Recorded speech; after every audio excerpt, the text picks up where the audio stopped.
kuza rero ugafata Yongwe nka bya bindi ugasebanya sha umva nawe uzajye kubwiriza imageragere kuko nanjye nahabwirije ntabishaka. Umva nta muhwe nakugirira, umvise nta muhwe nakugirira kuko nanjye ntazo bangiriye. Oya Gasaro, nta muhwe namugirira umuntu kuko nanjye ntazo yangiriye. Nanjye namurega akajya aho yagiye. Rega abantu nibige gukora ibiganiro bidasebanya. Kuki se abantu basebanya? Ikiganiro ni icyungura abantu. Ikiganiro kirimo gushira isoni, kiri gusebanya, gusenya ibyo umuntu akora no guharabikana, ibyo biganiro bihanwa n'amategeko. Rega je nasama imbabazi navuze yuko nzafatanya na society guhindura ibintu. Umuntu wese uza kuri kamera akavuga Imana yambwiye. Nagiye mbabona bavuye mu ntara, bavuye mu majyepfo, mu majyaruguru, Imana yantumye kuri runaka na runaka. Ndi hano ku Gisozi, ndi muri Biranje kuri Mike, ndi mu mujyi, nkabona ubuhanuzi bw'Imana yamuhaye buri kuri Yongwe, nkabona buri kuri kamera, kandi jewe atampamagaye abumwe. Uwo yaje gushaka views, ntabwo ari guhanura. Iyo ari ubuhanuzi bw'itorero ujya kureba pastor ukabwira pastor ati Imana yambwiye ngo mbwira abakristo. Iyo ari ubw'igihugu ujya kureba ba nyiri igihugu. Iyo ari ubwa famille ujya kureba umuntu. Aba bantu bose baza kuri kamera bw'Imana yambwiye, mwarahatwitse ntimuri abahanuzi.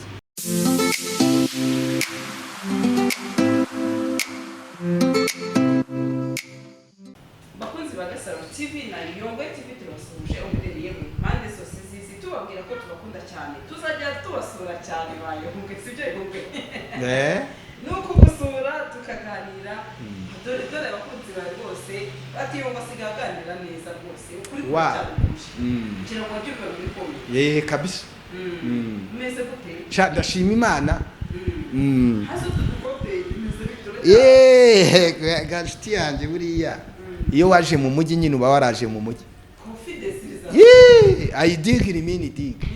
Nako ndacha ariko akanako kaba induru. Ngo I dig rimini dig, ngo I dig rimini dig. Gukira ni nonaha, kubohoka ni nonaha. No gutera imbere ni nonaha. Ni nonaha. Kukura amaboko mifuka abantu bagakora bakihimbira imirimo. Ni nona tukubaka igihugu. Kandi iki gihugu kiraryoshye kimeze neza nawe urabibona. Kigali rarabagirana.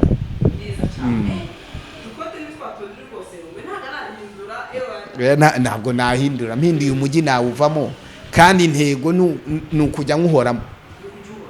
Ariko ubona yagiye nyine sinabe urana nawe nyine ibihe biracyagoranye. Ntabwo ndiyakira ariko ndi kugenda niyakira buke buke.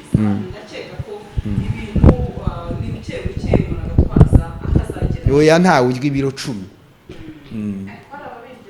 Oya buriya bantu bakwiriye gukora bike bakabikora neza bakabinoza bitabateranije n'Imana n'abantu ngo bibajyane hahandi twakuvuze mu biganiro bibanza. Okay.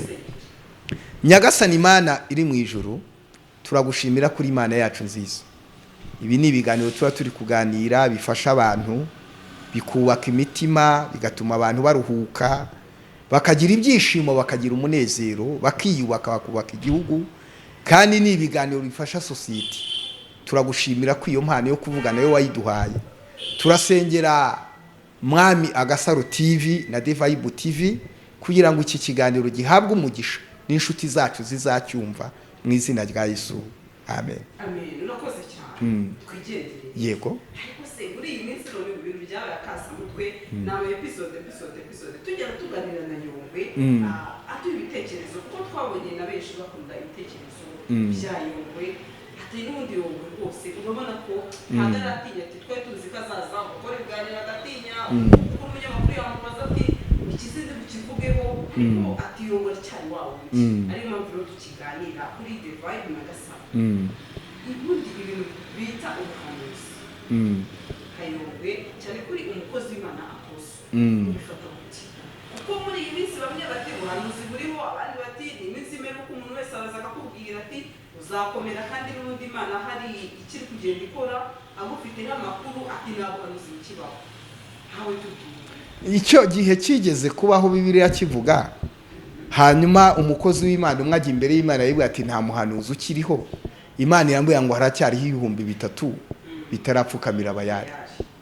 Hari abahanuzi rero batariyamamaza muri social media, hari abahanuzi bataranduzwa n'uyu mujyi wa Kigali, hari abahanuzi bataramena ibanga rya Bibiliya, hari abahanuzi bari mu masengesho basenga, hari abahanuzi batarabeshyera Imana ngo iravuze itavuze, hari abahanuzi badashaka kumenyekana kuko bamenye Imana, hari abahanuzi bahanurira mu byanditswe byera.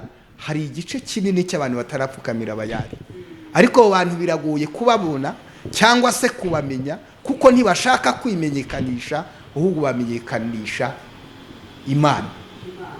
Abo rero barahari, ntabwo uzabona muri social media, ntuzabona birirwa bagwa Imana yababonye. Ntibafite ishyaka ryo kubona amafaranga, ntibafite ishyaka ryo kugura amamodoka, ntibafite ishyaka ryo kurongora no kurongorwa. Uya hari agace gatoya k'abantu basenga Imana, abo nibo basengera itorero, nibo bavugana n'Imana. Abo rero ntibakeneye kumenyekana, bari kurwana n'impano z'umurimo w'Imana bakorera Imana. Dufite n'ikindi gice cy'abantu bayobye, ahubwo nabona bakwiriye gukurwa muri society, bakajya kugororwa bagoramye, babeshyera Imana, bakora ibintu byinshi bitandukanye. Abo rero nibo tuzi n'inzererezi zo mu butayu, n'amabandi n'ingegera. Barahanura bararongora abagore, barahanura barasambana, barahanura barakora ibizira bitandukanye, baratukana, baratwika. Ntabwo umuhanuzi atwika kuko ibyo avuga sibye, agendanya amabanga y'Uwiteka. Hari ijambo harakanye bakavuga ngo genda witonze kuko utwaye amabanga y'Uwiteka. Urumva umuntu Imana ivugiramo. Paulo yavuze ngo hariho impano z'uburyo bwinshi, ngo ariko umwuka uzigenga n'umwe. Umuhanuzi ntuzumva avuga ubusa, umuhanuzi ntabeshyera Imana ngo iravuze, umuhanuzi ntagira irari ry'ibyo ararikiye, umuhanuzi ntatangaza amakuru ye, atangaza amakuru y'Imana. Ni icyombo cy'Imana, ni Imana ivugiramo. Abo bandi b'abahanuzi bari muri social media bahanurira igihugu uko gihiye, bahanurira imfubyi, bahanurira abapfakazi, batangaza ubukwe butariho, bakora ibintu bitandukanye. Oya, abo ni ugutwika. Bituma umikiri ikibazo ubuzima utuntu twinshi numvamo nanjye akabazo nige no kukubaza. Muri iyi minsi hashize iminsi yari umusore witwa ngo Noheli iri ndagibagiwe ngo byukura bagira ndaryibutse, aho yaje akavuga ubuhanuzi ndetse akabirahirira ati Imana yanyeretse ko ngiye kubana na mama Assia, madamu ati nyereka ikintu kimeze nk'ikiganza, ati ndetse bagatambaro ngo mukoza amarira. Ndetse akora ibiganiro kuri izi YouTube channel zacu zigiye zitandukanye, ati rwose ngewe ndabihamya ko Imana yambwiye, ati ahubwo naze yumva icyo Imana imubwira kuko nta wundi mugabo wasaba ndetse ngewe. Buriya ubuhanuzi barabubumva? Oya, buriya ntabwo ari ubuhanuzi. Ubuhanuzi si kuriya bukora. Birabanga ubukwe bwubahwe n'abantu bose. Niba ubukwe bwubahwa n'abantu bose, ntabwo ari kuriya. Imana iyo igiye kubaka urugo ntirwubaka kuriya. Kameme icyambere iguha ubwenge. Udafite ubwenge bwo gukontorora ibyo uvuga ngo umenye naho ubitwara, ntuzagira ubwenge bwo kuyobora urugo. Icya kabiri, iyo Imana ivuganye n'umuntu, Imana ibwiye umuntu ko azajya kurongora undi, ntabwo yajya kubitangaza kuri social media. Cyabanza akagenda agasenga Imana akumva ari byo. Icya kabiri akagenda akabimubwira. Icya gatatu bakabibwira umuryango. Icya kane bakabibwira itorero. Icya gatanu bagasohora invitation. Agasohora invitation. Cyane cyane ese buri urabizi ko iyo umuntu yabyaye agapfakara aba yitwa umugore w'umugabo, nubwo nyakwigendera batakira aba yitwa umugore w'umugabo. Urwo rugo ruba rurimo igitinyiro cy'umugabo utakihari, hakabamwe igitinyiro cy'abana hakabamo igitinyiro cy'inshuti z'umuryango. Iyo ufashe decision yo kujya kubaka, ugomba kubanza kwibaza ngo uyu mugabo tugiye kubana, abana banjye bazaguma bagira igitinyiro nk'icyanya kwigendera, inshuti zanjye zizazakira gufunga. None se ko avuga gufungwa, zigufunga icyo ari cyo? Ntabwo bazi ibyo gufunga. Uwafunzwe ntavuga ngo niyo bazamufunga. Nkanjye wafunzwe bambwira Imana ngo Mana uzandinde sinzongere gufunga, baragufunga. Rero turiya tugambo bari abana baba bafite mu minsi 3 turashira. Nkuriya baramufunga yagera kuri burigadi akamara icyumweru, abandi bari gatarabona n'umuhumugati, yagera imageragere ari amagambo agashira. Wumvise mu minsi 30 wajya umureba yatangira kwireba reba n'ibikuta, akavuga ati burya koko satani yaranshutse. Satani icyo kibuga rero nubona umuntu ariko ngo agiye nubwo bamfunga, gufunga se arabizi. Arabivuga se kuko batamushobora, bivuga se kuko batamutinya, ahubwo Imana irihangana, nimwihanganire nimufasha. Niba byari byoroshye ko yavuga ati jewe Imana yambwiye ko bazabana, ariko ngo nitutabana hazapfa, ngo bazabana azapfa, ibyo birihanwa n'amategeko. Uteye ubwoba umuntu, uri kumubuza kuzashaka kandi afite uburenganzira bwo gushaka kuko umugabo adahari. Ni icyaha kikuburanije yagutsinda kandi inzego zagufunga. Ibyo bintu nibyo tujya tuvuga bijyanye no gutwika. Genda utwika uvuga ibintu ariko umenye ko hari n'amategeko. Ikintu ugenda nuvuga ibintu urebe urongora ninde. Uriya kuki se Imana yambwiye ngo uzarongora naka, ni utarongora naka sinakwemera uzapfa. Byo n'ubujashwa ni bwabujashwa. Byo n'ubujashwa ni bwabujashwa, ntabwo bimukwiriye. Ugiye kurambagiza ugenda nk'imfura, ukarambagiza nk'imfura, bakakwemera nk'imfura cyangwa bakakubenga nk'imfura, cyangwa bakakubenga n'imfura. Ariko inzira ijya kurambagiza ntabwo ari muri social media. Ni nka bimwe twavuze mu kiganiro cyabanje ngo naterese runaka. No, iyo si yo nzira. Ibyo ni ugutwika, ni ibintu bitagukwiriye. Noneho rero ikibi kirimo ntunabitwitse, ntunaje uvuga ibyo ubivuze wiyita umuhanuzi, profeti.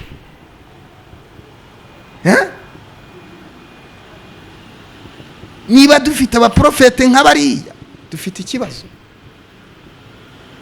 Niba dufite abahanuzi nk'uriya dufite ikibazo. Niba 5, 10, 5, 6, 7, 8, 9, 10 ni ikibazo gikomeye. Umuhanuzi ni umuntu yumva ijwi ry'Imana, Imana ikaguha n'ubwenge bwo gusohora ya message wahawe kugira ngo ifashe abantu yubake. Dufite abahanuzi rero aryama nijoro yarota akaza ngo Imana yantumye kuri Yongwe kuri social media, kandi kwa Yongwe haza inde uriya muhungu ntararafitiye Assia. Reka nkubwize ukuri, uriya muhungu ukeretse anahuye na Assia mu mujyi mu bantu benshi ntiyamenya uwari. Ibi mvuze uriya muhungu ntarahura na Assia basuhuzanye mu maboko, banahuriye mu nzira ntiyamumenya. Ntibamumenya. Banahuriye mu nzira akajya nka Nyabugogo Assia akamuca iruhande ntiyamumenya. Uriya yaje kugira ngo atwike, kandi sibwo bwa mbere abikora. Sibwo bwa mbere akora utuntu nka turiya kugira ngo atwike. Ariko reka tumubwire, niba ashaka kumenyekana, nagende ashake butike arangura amakara, hanyuma bazajye bangu hariya ni kwidepo, cyangwa afate social media na mikoro akora ibiganiro bya showbiz, yige nawe gukora cyane, cyangwa saze hano bamwigishe yiga uko bikorwa, ariko atanyuze kuri iyi. Ndumva hari ikiganiro nanakibonye vuba, njyewe nabimubwiye mu kiganiro ko ntari muzi, ariko abagani umunsi twaramugenze kubivuga, aho yakoze ikiganiro avuga ngo Yongwe TV niwe igiye gufunga ego ngo yaragurishijwe mu cyamunara. Njyewe rero nanabwira abanyamakuru banyumva, umuntu wese uzankoraho ikiganiro sibyo cyica amategeko nzamujyana mu mategeko. Ibyo serious. Reka nkubwire, ibiganiro n'ibikorwa, ariko ibiganiro byica amategeko abantu babireke. Ibyo use nitumaze iminsi dukorana ibiganiro cy'isi cya gatatu, nkiriye kuza hano nkavuga, nkamenya ko abo mbwira kuri cano ndumva abantu barankurikira ari abagabo, bankurikira ari abagore, bankurikira ari rubanda. Nkwiriye gukora ibiganiro bidasebanya, nkwiriye gukora ibiganiro bimesha agaciro n'uru ruhara mfite, nkwiriye gukora ibiganiro bihesha agaciro umuryango wanjye nabo dukorana byubaka. Kuza rero ugafata Yongwe nka bya bindi ugasebanya, sha umva nawe uzajye kubwiriza imageragere, kuko nanjye nahabwirije ntabishaka. Umva nta muhwe nakugirira, wumvise, nta muhwe nakugirira kuko nanjye ntazo bangiriye. Oya Gasaro, nta muhwe namugirira umuntu kuko nanjye ntazo yangiriye. Nanjye namurega akajya aho yagiye. Rega abantu nibige gukora ibiganiro bidasebanya. Kuki se abantu basebanya? Ikiganiro ni icungura abantu. Ikiganiro kirimo gushira isoni, kiri gusebanya, gusenya ibyo umuntu akora no guharabikana, ibyo biganiro bihanwa n'amategeko. Rega je nasama imbabazi, navuze yuko nzafatanya na society guhindura ibintu. Ntiwabyumvise mbivuga se? Guhindura ibintu. None niyo mpamvu wese uvuga ngo niba yaraguhanuriye ko iri mu cyaha nanani kandi oya ibiye se uwamubaza Yongwe TV, undi se Yongwe TV niki? Ntabwo uzi ibyo ari byo. Ibyo ntacyo bitwaye, ariko si ngombwa. Ega urazi imyaka maze je mfatiza imikoro, uyu ni umwaka wa gatandatu kandi nkora ibiganiro byinshi. Niba umuntu ashaka inzira yo kuzamuka, naze tumwereka ahantu aca azamuka. kiragiye mwaravuganye Nde yanaje kundeba hano afite ubwoba, ndamubwira ni humura, ibyo wabitewe n'iki? Ngo nashakaga kumenyekana. Nese urumva uzamenyekana bigenze gutyo? Ngerageje no gushaka uburyo namufasha wenda amenye iby'itangazamakuru cyangwa mbwire delegiteri wa televiziyo mushakire, tusanga ntabwo abizi, si nibyo mu rwego. Ahubwo hari impano uriya avuga, si n'umuhanuzi, ahubwo afite impano yo kuririmba. Afite impano yo kuririmba. Guhanura ntabwo ari ibye, ahubwo afite impano yo kuririmba. Nimubone abantu ro biti gisabagira gutya, nimukajye mugira ngo byose ni umwuka. Yongwe rero uyu munsi uri kuvuga uriya muhanuzi Noheli, wowe mwana niburiye, wowe umurabaza ati wabitewe n'iki wabibwiye ibi? Nde Ati narindi gutwika. No Icyo wagukora ikiganiro, we yakwibwira ishukura ati narindi gutwika. yarambwiye ati giye nta kibazo, turona niyo nza muri social media genda shaka kumenyekana, nanjye mbona abadiaspora, ariko ngerageza no kumwumva kuko jewe iyo umuntu yamvuze ntitugira na beef. Ubu umuntu uzajya umvuga akica akakora ibintu bisenya byica amategeko, azajya ajya kuburana nkuko naburanye. Ibyo ni hatari. Oya ni hatari. Bantu nibakora ibiganiro bidasebanya bitabeshyera n'Imana. None se Yongwe uriya mwana w'umusore rero aracyari mutoya, ni ihe na wamubwira wa mugani kuza gufata amamasi ya Imana yambwiye gutya na gutya, uretse ko twumvishe ngo ahanurira benshi kuba babana. Ati ni ibintu bye nyine ni ibintu amenyereye, ngo ni umukino wa mugani amenyereye nyine. Babana se gute? Wowe ubiza umugore wanjye ukora ubukwe, negera umva ni benshi baba. Niba afite irari ry'ubukwe, ntiwavuze ko namba mfite amasuti menshi, nawe sinabonye ayambara, natubwire tumushyigikire yubaka urugo. Tufite ubushobozi, sibyo? Kabiri, niba nabanza tereta Imana, urugo ntirutungwa n'amagambo n'umunwa. Urugo harazagusaba ubwenge, hagusabe kubaka famille, hagusabe kubaka umuryango, hagusabe no kugira nyine fondasiyo y'ibitunga uwo muryango. Ega ntabwo abantu bose bazabaho ari uko wagiye kuri social media bavuga.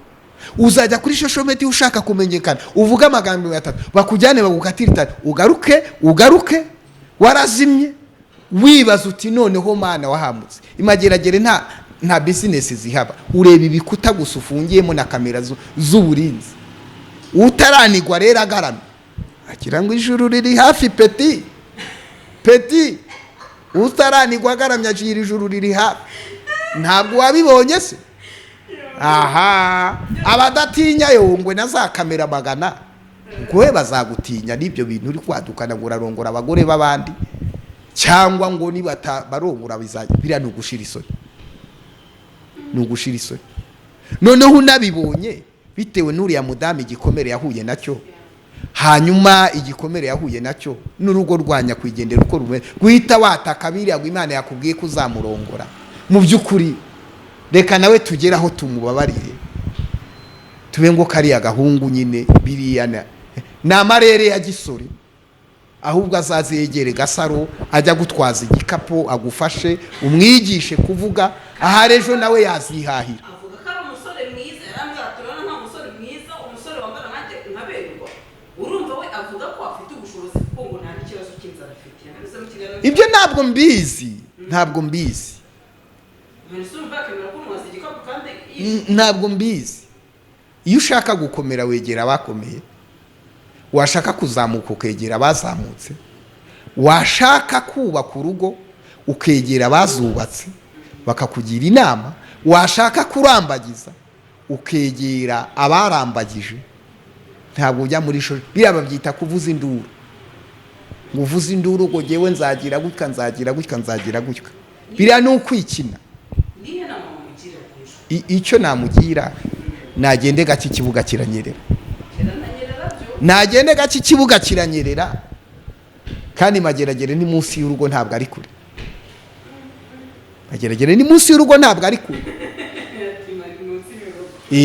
Nibyo ratana mukandida ntawe utari umukandida wawe. Twese wamugani usanga uretse kwihanganirwa dukora ibigize ibyaha mu biganiro mu buzima bwa buri munsi, ariko nyine ikindi uraza ukore nk'akariya utwike, nugakora ugatwika witwa umukozi w'Imana, ababibona uragusha abantu. Harakani nabonye kuri social media batwikire wa wundi ntuza, bamutwikiriye bafite n'udukoni bamwitirira, warakabonye? Hari ni wa wundi gira imbogo, dore imbogo bamutwikiriye nyine bakoza akantu k'akapuraka nyine berekana ko ari intuza. Hari ibintu bidakwiriye kuba Amahano witwa abakozi b'Imana. Buriya impamvu kiriya kiba kibi, yaza bati jewe bizagenda gutyo, ariko kuko hajemo ngo nk'umuhanuzi Imana yarambwiye, biriya ni ugusiga abakozi b'Imana umwanda. Noneho abantu bose bakumva ko abahanuzi bari mu Rwanda ari kuriya bameze, babiri hanze, ko ari abatekamutwe. Ibyo bigatuma na wa wundi uhanura umunsi azaguhanurira utazabyemera.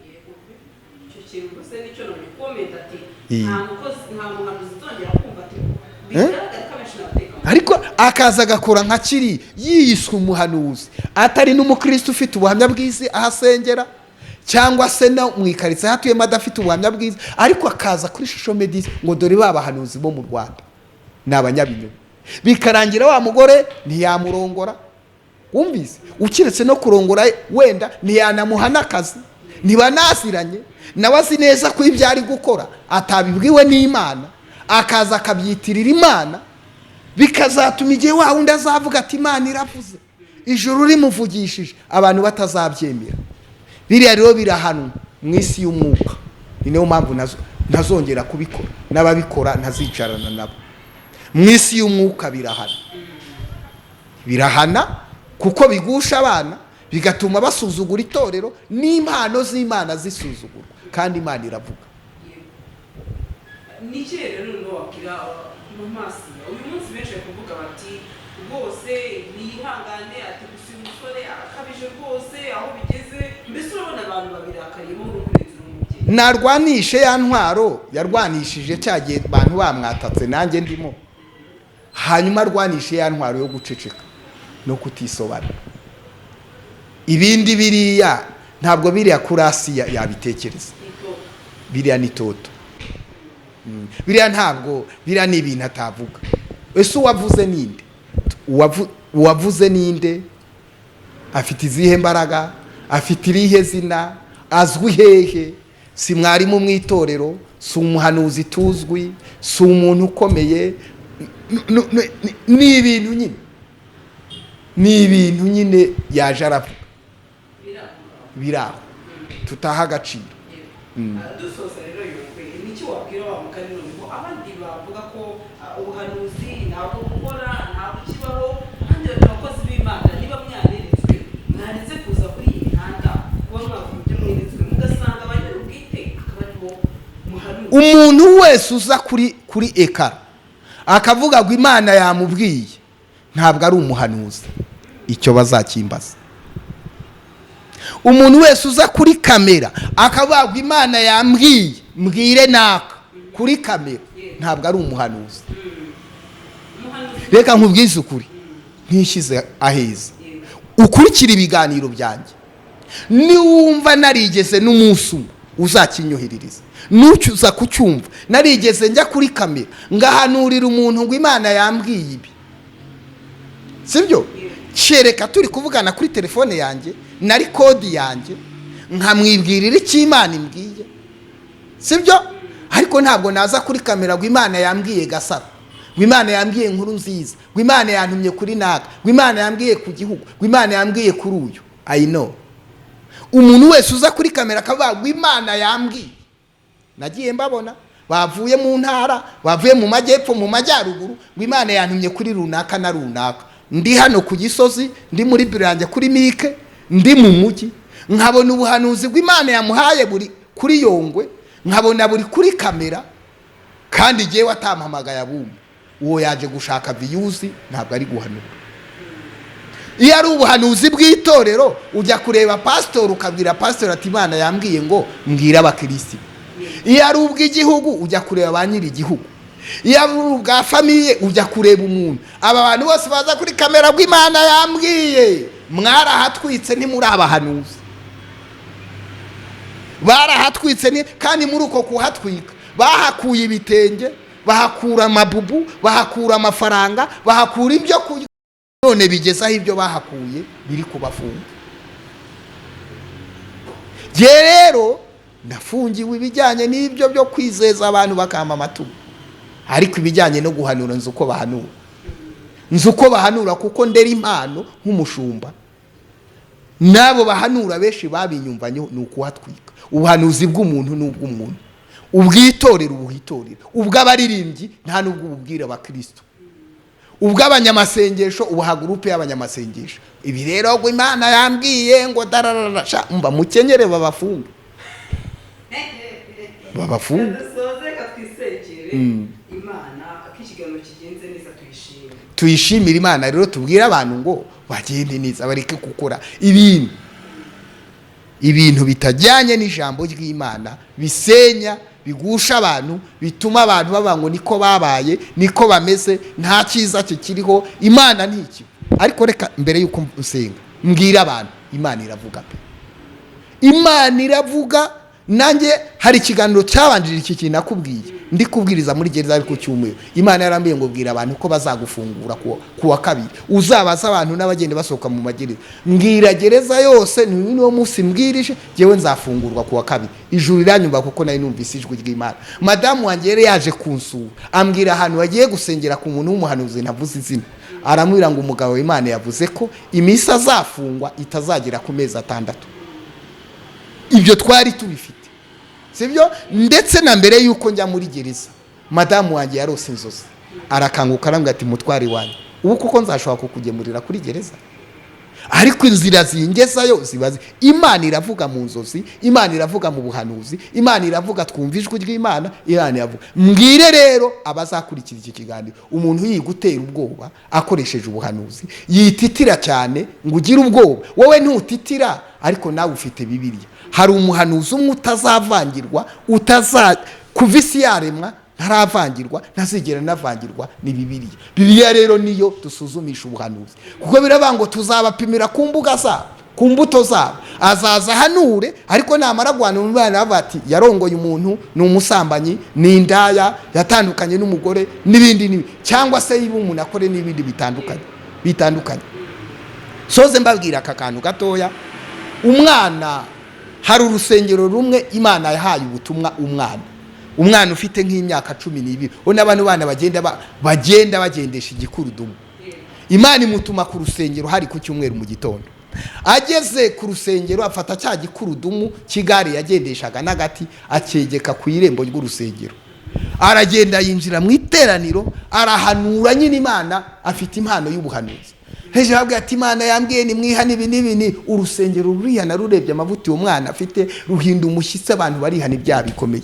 Ariko amaze kwihanisha abantu bose urusengero rusohotse, asanga undi mwana ari kugendesha cya gikurudumu yakegweho kiri n'agatari kujya. Umwana ahita amuza ati kagire gutya, amutuka ibitutsi nka 20 bihuriyemo. Abandi bari bati disi, ati wa mwana afite impano y'ubuhanuzi, ariko n'umwana akeneye no kurerwa. Dufite abana rero bashobora no kuba bafite impano z'ubuhanuzi ariko batareswa, bakeneye kurerwa. Nibagende mu nsengero barerwe, baze tubarere kugira ngo bagire ubuhanuzi budasenya itorero nabwo budasenya.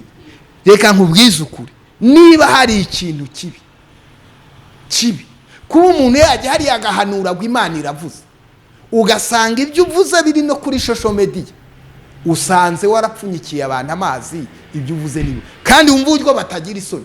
Akagenda agahanura ikintu ngo kizaba kitanaba, akongera akagaruka agahanura. Gusa urumva atari ikibazo gikomeye. Mu gihe cyose Imana izagutuma iguha ubwenge, iguha imbaraga, hari n'umwuka ugendana n'ubuhanuzi, uherekejwe n'ubuhanuzi bwo kwemeza abuhanuriye bagahindishwa umushyitsi n'ijambo ry'Imana, ubuhanuzi bugakora ibyarwo. Reka dusenge rero tuvanga umwuka n'umwe, hariho n'impano z'uburyo bwose. Abazumva iki kiganiro kizabafashe, nimutinye ngo muhinde umushyitsi. Kandi nanone si ngombwa ko mwirirwa mukora muzenguruka mu byumba n'ahandi hantu mushaka abahanuzi. Abantu ntibajya gushaka umuhanuzi, nubwo haro bigaragara ko hari uwagiye gushaka umuhanuzi akagenda amushyiriye n'ituro n'ibindi kugira ngo amubwire icyo Imana ivuga, ariko Imana ubwawe yanagutuma n'umuntu utiriwe uzenguruka ushaka umuhanuzi. Dusenga Imana. Nyagasani Imana iri mu ijuru, dusengeye amagambo tuvuze kugira ngo agire imbaraga ku Gasoro TV no kuri The Vibe TV. Umuntu wese uzayumva azakire gukira, yakire kubohoka. Haracyari agace gato k'abantu batapfukamiye bayari, haracyari agace gato k'abahanuzi, haracyari agace gato k'abantu bizera, haracyari agace gato k'abantu batarasebye ijambo ry'Imana n'ubutumwa bwiza. Ako gace kashyigikire, maze abo bantu bakoreshwe n'ijambo ry'Imana.